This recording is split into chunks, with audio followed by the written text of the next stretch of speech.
What up mga ka-otits? It's me, your Tito Pachi. Magandang gabi mga ka-otits. Nandito na naman ang Tito Pachi. Alam niyo na kung bakit nandito. Well, nandito lang naman ako para magbigay of course ng Tito advice sa inyo. No? So, well, una, kamusta ang araw mga ka-otits? Lunes na lunes ha. Siguro naman naging maganda at maging maayos tong araw na to para sa inyo. No? Ako naman nandito para magtanong lang sa inyo. No? Kayo ba?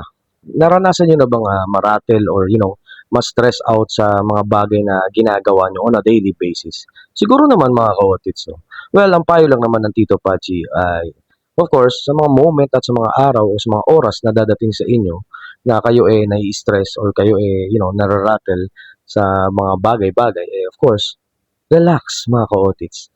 Sabi nga nila, breathe in, breathe out, di ba? So, relax lang tayo mga ka-otits. Bakit?